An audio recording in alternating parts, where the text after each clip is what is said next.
The TSG Annual Conference is designed to give people a very intense experience in serious lectures, discussions, and sacred songs and sacred movements. And part of that is also a ritual that we create and a meditation that we will do at the time of the full moon. The date is decided according to the Taurus full moon, which can fall at the end of any time from the end of April all the way to the middle of May. We designed the conference days to start 2 days before, and then we have the third day, which is the day of the full moon, and then the day after the full moon. So we wrap the conference around that particular day. The reason why we have it at this time of the year is because esoteric wisdom tells us that at the Taurus full moon, we are able to come in deep contact with our highest aspirations, with our highest being, our highest plans and goals, with our soul. If you want to attend the TSG Annual Conference, then contact us and we will give you specific meditation instructions that you will be able to do for at least 6 months. So the requirement is at least 6 months of preparation. And that is very important because during that 6-month period, you are able to put into your daily routine that focus about higher things. You read, you meditate, you journal, and then at the end of each month you report to the forum. So it does 2 things. It integrates the person in their personal life, and then it integrates them into the group life. But of course, people can start at any time and be ready for the next year's conference. In fact, we will assign a mentor to help you through this process, because sometimes it takes time. It takes several months to get used to the process of meditation and reporting. You will have a personal mentor who will help you through every step of this process. So we will help you get ready for the conference. We are an open group. Everybody is welcome. And in fact, I love to have different people join us, because the more variety of people and countries and cultures and thought processes involved, it's better for everyone, because we are a microcosm of the world and we can't be just exclusive one kind of person. So the more we include in a group and more different people join us, the better it is for us individually and as a group, and also as humanity.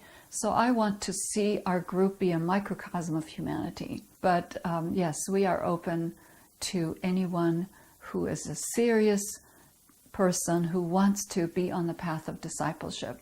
Really, at the base of it, that's the only requirement, that you are willing to be on the path of discipleship and do the work required, not only to uplift yourself, but also to connect with other people with no prejudices, with no preconceptions. And that's what I expect from people. And the gift that people receive as a result is a sense of belonging, a sense of healing of the heart, a sense of healing of the brokenness that we come to this life with. The main reason to have this conference is because I want people to have that experience of deep inner communication. And I have experienced that throughout my life, and I wanted to duplicate that experience. So for example, we come together, we put away our cares and our problems. That just brings us into a new energy, a new reality that to me is much, much better than the daily aggravations of the news and the daily problems that we have to face. So I like people to experience that depth of inner connection in themselves and with other people. So it is partial retreat and partial removing yourself from the daily aggravations, and partial connecting with each other. It is so beautiful to connect with like-minded people that you haven't seen all year, and then you chat and it's like we never left each other. It is such a beautifully felt connection that everybody feels. And after that first moment that we come together for the opening night, we are again one body. It is just beautiful. And I want people to experience that. Because why? In our everyday life, we feel so alone sometimes. We feel disconnected. We feel disconnected from life as it is in reality. It is important to have a spiritual retreat at least once a year. And if we can do it together and be in communion with each other, It is very, very meaningful and very uplifting and energizing. I know that people leave the conference feeling energized and hopeful and looking forward to their future. It actually informs their life in a different way. And that's what I want to happen. When you leave the conference, you have a deep sense of joy that you met people who think the way you do, who feel the way you do about life, who have the same expectations about life. They could be different in different fields of human endeavor. They could have different ages and different professions, but you have this deep sense of joy of connectedness. And that is, to me, the most important part. The healing and the joy really go together. And I try, and our whole staff tries, to put a conference together that will result in a deeper sense of joy for everyone who is involved. I expect people, when they come to the conference, to leave their phones and computers and problems at home. Leave all that out and come with a fresh expectancy, and then engage yourself. The main idea that I want is to have people's rhythm change.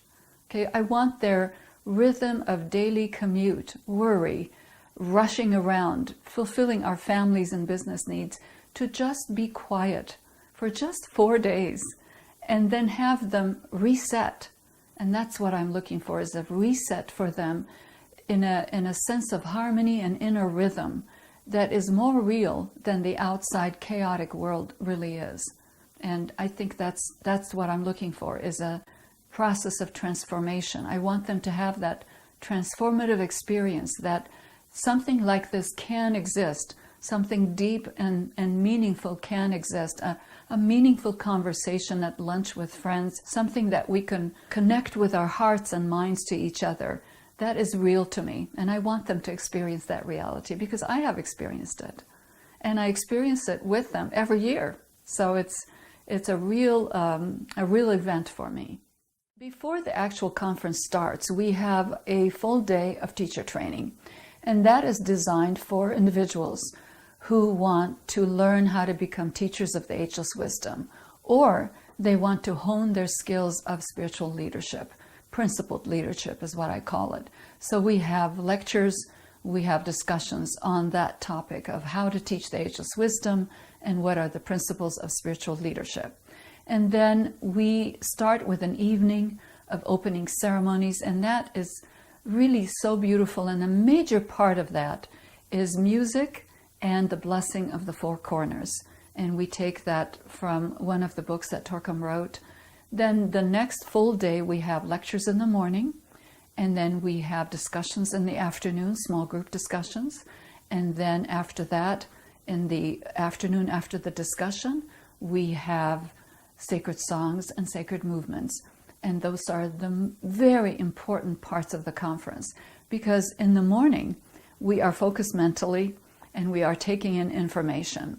In the afternoon, we take the logical mind and put it aside, and we take the other side of our brain and we start dismantling our expectations, and we dismantle our old rhythms, and we bring our rhythm together. So when you sing together and move together, there is something else that happens in us. Now, I see that people struggle sometimes with that, but if they persevere, something beautiful will result at the end. And the whole thing is culminated with meditation at the time of Wesak, whether it is the exact time or the evening. We have a beautiful ceremony, a candlelight ceremony, which is very, very memorable, and it is something that people take away with them that cannot be described, really. It's just beautiful. It's the highlight of the whole conference.